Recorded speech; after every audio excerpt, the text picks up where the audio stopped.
Hi everyone, welcome to doctor Tamanna classes. और आज का टॉपिक है हैवी रेन्स एंड फ्लड्स के ऊपर, यानी कि भारी बारिश और बाढ़।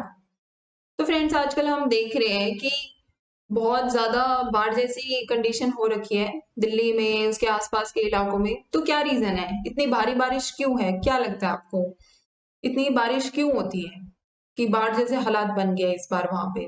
पहले तो कभी ऐसा नहीं हुआ, या बहुत साल पहले ऐसा हुआ होगा। तो हर साल ऐसे क्यों नहीं होता, या फिर इस बार क्या स्पेशल है? क्या रीजन है इतने हैवी रेनफॉल का? ये मैं आपको आगे बताऊंगी। और इनसे क्या क्या इम्पैक्ट पड़ रहा है हमारी लाइफ के ऊपर, हमारी जो इकोनॉमिक प्रॉपर्टी है या फिर हमारा जो एग्रीकल्चर है, इनके ऊपर क्या क्या इम्पैक्ट पड़ रहा है वो भी मैं आपको बताऊंगी।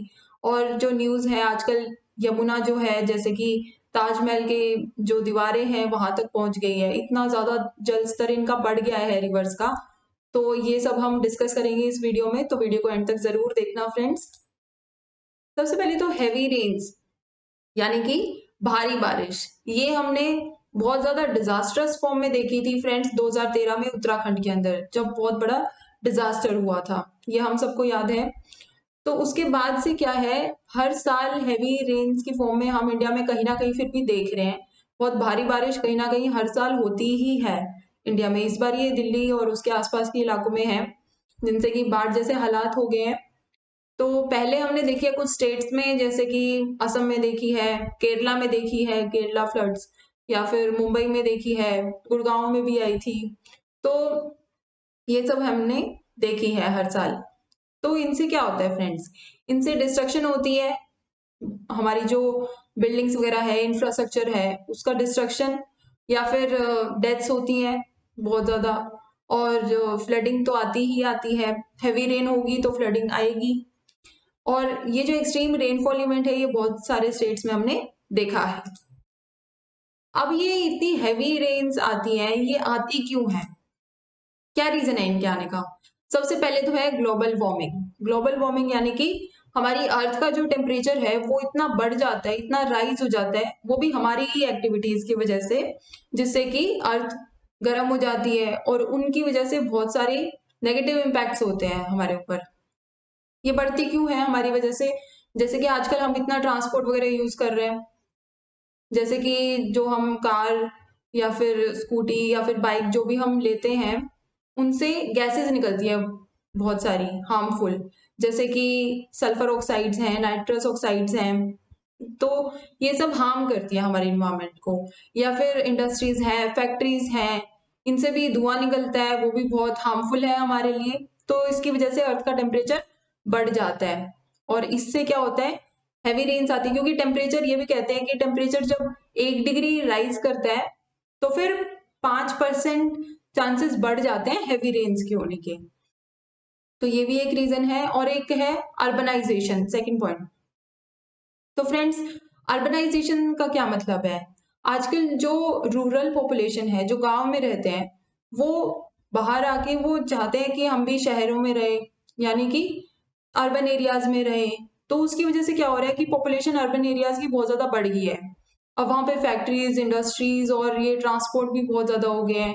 तो इसकी वजह से क्या होता है, टेम्परेचर राइज होता है, जिसकी वजह से हैवी रेन्स होती है। नेक्स्ट है loss of traditional flood control reservoirs, यानी कि ट्रेडिशनल फ्लड कंट्रोल रिजर्वॉयर्स क्या होते हैं? पहले क्या होता था, इनका मतलब ये है कि पहले से इंतजाम करके रखना कि अगर फ्लड आएगी तो उसका पहले ही रास्ता बना देना कि वो इस रास्ते से चली जाए, यानी कि जो पानी है एक्स्ट्रा, वो एक रास्ते से निकल जाए, वो पहले से ही उसका एक पाथ बना देना। या फिर क्या हो सकता है, जैसे जो हिली एरियाज हैं वहां पे टेरेसिंग कर दे, कि वहां पे पानी रुके ही ना टॉप पे, वो सारा पानी नीचे के एरियाज में आ जाए, नीचे आ जाए। तो ये कुछ मेथड्स होते थे। ये भी नहीं है आजकल। Breaking glaciers and cloud burst, यानी कि जो ग्लेशियर्स हैं वो भी मेल्ट हो रहे हैं, पिघल रहे हैं, जिनकी वजह से जो सी लेवल है वो राइज कर रहा है, जिसकी वजह से क्या हो रहा है, हैवी रेन्स हो रही हैं और क्लाउड बर्स्ट हो रहे हैं। जैसे हिमाचल प्रदेश में या फिर उत्तराखंड के एरियाज में ये देखने को मिलते हैं, क्लाउड बर्स्ट यानी बादल का फटना। तो इनकी वजह से भी हैवी रेन्स आती हैं। एक है एल नीनो, एक तो होता है ला नीना, एक होता है एल नीनो।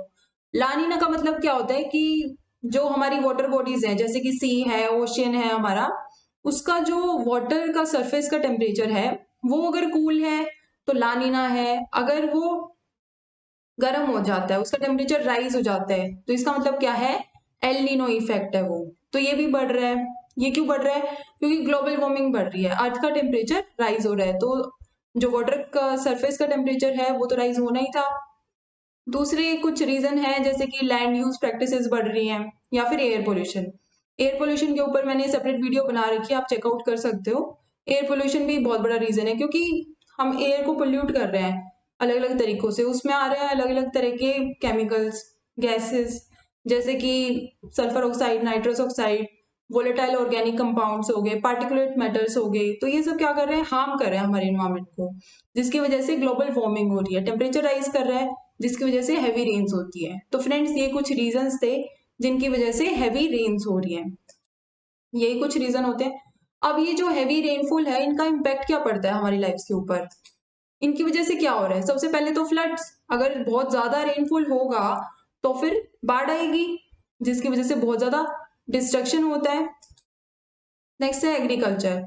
तो एग्रीकल्चर में फ्रेंड्स, जो हमारी क्रॉप्स वगैरह होती हैं, जो भी फार्मिंग करते हैं हम लोग, तो वो सब खराब हो जाती हैं, फ्लड आ गई या फिर हैवी रेनफॉल हो गया, तो वो जो ग्रेन है, सीड है, तो वो सब तो खराब ही हो जाएगा। या फिर हमने कुछ ऐसे स्टोर करके रखा हुआ है, जो भी हमारी एग्रीकल्चर प्रैक्टिसेस के थ्रू हमें मिला है, तो वो भी खराब हो जाएगा हैवी रेनफॉल में, क्योंकि पेस्ट अटैक हो सकते हैं, पेस्ट वगैरह लग सकते हैं उसके, या फिर बहुत तरह की बीमारियां भी हो जाती है इस मौसम में, डिजीजेस हो सकती हैं।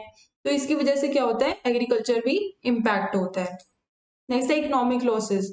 इकोनॉमिक लॉसेस मतलब जैसे इंफ्रास्ट्रक्चर, बिल्डिंग्स वगैरह जो हमारी हैं, ऑफिसेज हैं, घर हैं, उनके अंदर भी पानी आ जाएगा। या फिर वो अगर ज्यादा ही हैवी रेनफॉल हो गया, फ्लड जैसी कंडीशन आ गई, तो वहां पे रहना ही मुश्किल है, फिर वहां से शिफ्ट होना पड़ेगा कहीं और। तो ये सब लॉसेस हैं। या फिर जॉब की लॉसेस भी हो सकती हैं, जॉब भी जा सकती है बहुत लोगों की, हैवी रेनफॉल में कोई काम नहीं कर सकता है, इसीलिए बहुत सारी चीजें अफेक्ट होती है फ्रेंड्स।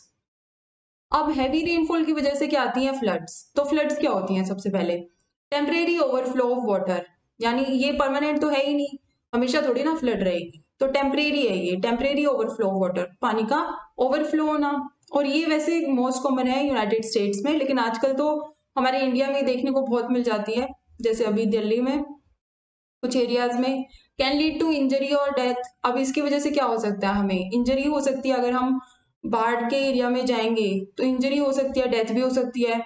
क्योंकि ऐसे तो कहते ही हैं कि अगर 6 इंच का भी पानी है तो हम व्हीकल नहीं चला सकते हैं, वहां पे कोई बाइक स्कूटी चल ही नहीं सकती है, वो बहा के ले जाएगी। तो इसीलिए इंजरी या डेथ भी हो सकती है, तो नहीं जाना चाहिए ऐसे एरियाज में, या फिर कई बार फंस गए हैं तो हमें प्रिकॉशन लेनी चाहिए। अब फ्लड क्या कर सकती है फ्रेंड्स?